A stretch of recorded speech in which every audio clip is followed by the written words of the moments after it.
Have you ever walked out to your garden, ready to harvest the perfect tomato, only to find it demolished by a hungry hornworm? It makes you want to wage war. But before you reach for those harsh chemicals, what if I told you the most powerful pest control army is already sitting in your kitchen cabinet? That's right.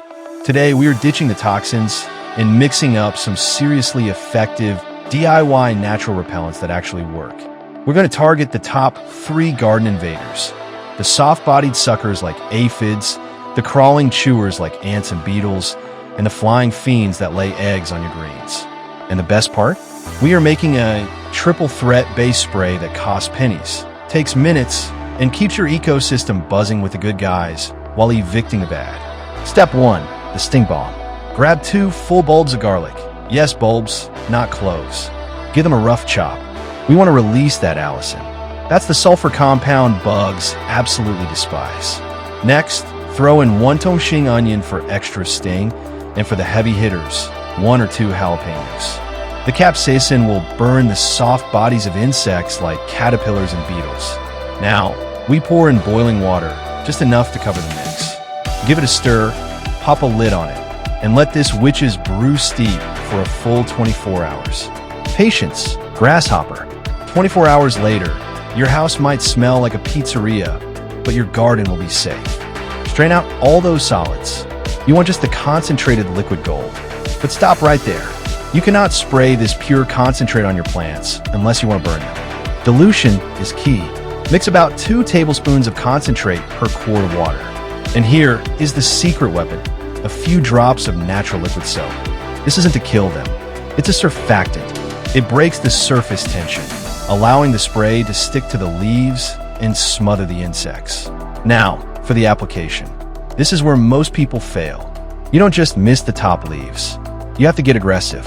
Spray the stems, spray the undersides of the leaves. That's where the aphids and mites are hiding. Within 24 hours, you'll see a massive die-off. But unlike pesticides, this spray breaks down quickly and won't hurt the ladybugs that show up for the leftover buffet later.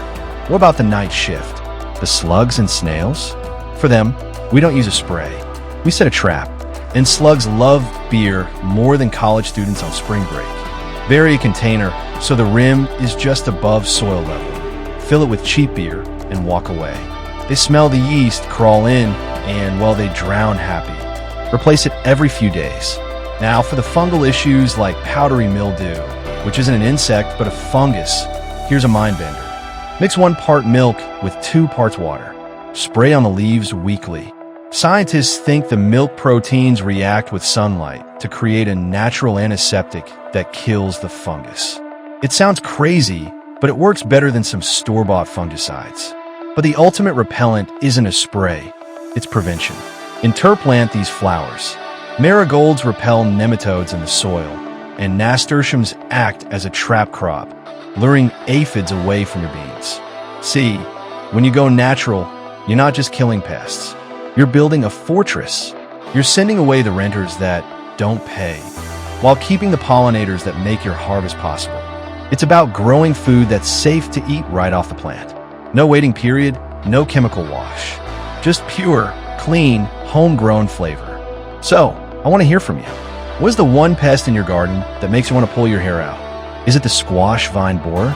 The tomato hornworm? Drop it in the comments below. Hit that subscribe button and the bell icon so you don't miss my next recipe for the ultimate organic compost tea. Until next time, happy growing and keep it natural.